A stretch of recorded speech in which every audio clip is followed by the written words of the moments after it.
Okay, now that we have a basic understanding of chord progressions, we can move those chords around to look like whatever we want them to. If you're familiar with the song Waymaker, this song is just using 4 chords pretty much the whole time through. And it goes 4, Waymakers, to 1, light in the darkness, to 5, my God, that is who you, to 6. And remember, 6 is the only minor of 1, 4, 5, and 6. And so if we're in the key of C, 4 is, because you start at C is 1, so you have 1, 2, 3, 4, so 4 is F. Okay, 5 is going to be the next one, is G. 6, which is a minor, is going to be A. And 1, of course, is C in the key of C. So if we play this one now, we're going to use our octave down low, and you guys know how to do that. You can choose to have a really low octave or to have just right below your chord octave. You're going to play F in your bass, and you're going to play with your thumb F and build the chord. So, Waymaker, miracle worker. Then it goes to 1, so move your thumb down to 1 and move your octave down to 1. Promise keeper, light in the darkness. And then we go to G, so you'll go up to 5, and you'll go up to 5 in your octave. My God, that is who you. And then you go to A, which is just above G, so move up 1 to 6 minor. Here we go. That is who you are. And all together, it sounds like this. Waymaker, miracle worker, promise keeper, light in the darkness, my God, that is who you are. That is the entire song. You just learned how to play an entire song just by using those 4 chords. If you remember, whenever you have any chords with each other, so multiple chords, it is called a progression. You may have noticed while I was playing that I wasn't just holding the chord down the entire time, but that my fingers were moving at different times. And this is where we get into a different aspect of music. Not just what we are playing, but how we play it. Not just the notes or the where on the piano we play, but how many times you play it. How often do you play it? This is all part of rhythm. And rhythm is where we get into those little notes that have the dots and the lines on our papers that you might see in classical music. They look like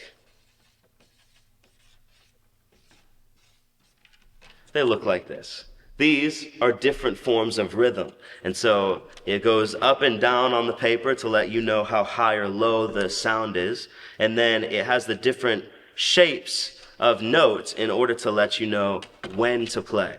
Now, without using these notes, I do think they're helpful, even for pianists who are working in bands. But without using these notes, I'm going to tell you how often we play a certain note in music. So usually in music, in worship music or with casual bands, they will refer to little sections of chords as bars.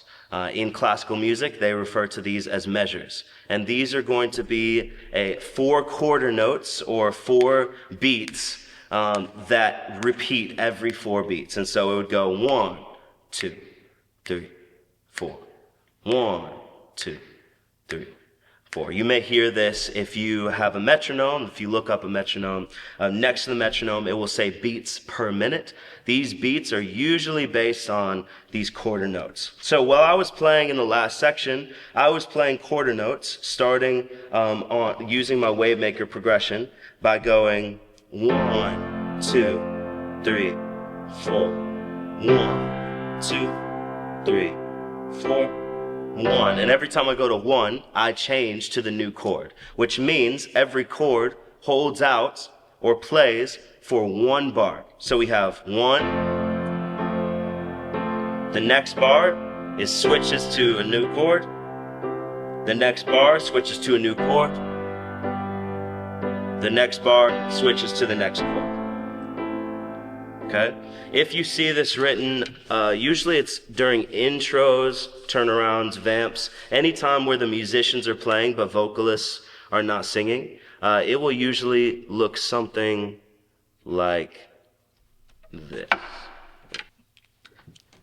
they will give you your notes, and in between the notes, they will have a line that goes down to let you know when the bar is over, which means you would play F and you would count to 4, you'd play C, count to 4, play G, count to 4, play A minor, count to 4. So let's do it real quick. We have F, 1, 2, 3, 4, C, 2, 3, 4, G, 2, 3, 4, A minor, 2, 3. Now in numbers we have 4, 2, 3, 4, 1, 2, 3. Move to your 5 chord, 5, 2, 3, 4, and 6, 1, 2, 3, 4. Now, it is up to you how often or how little you play, as long as you get back to 1 in the end. And so usually when I'm playing, I'm using a whole bunch of different chords, but I can do as complicated as I want as long as the music permits it, as complicated as I want by going 1, 2, 3, 4, 1, 2, 3, 4, 1, 2, right? So I would suggest to use more simpler chords when you're working with a band, but you have the freedom to move around as long as you're able to switch at the right time.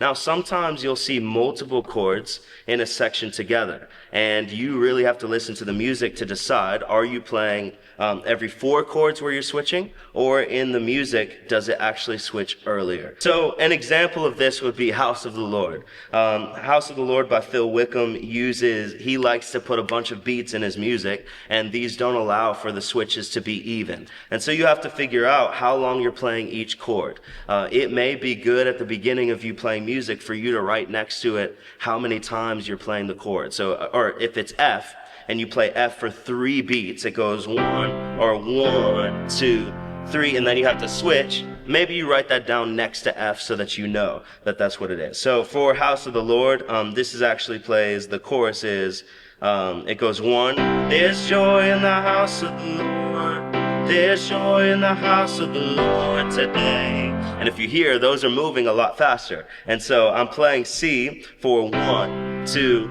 3, 4, 5, 6, 7, and then I switch to G, and then I go to F, and G only has 1 note for it to play. As you are listening to music, be thinking about this. As you are playing through the music, if it sounds weird, it may be that your chords are played wrong, but it's more likely that you are just playing them at the wrong time.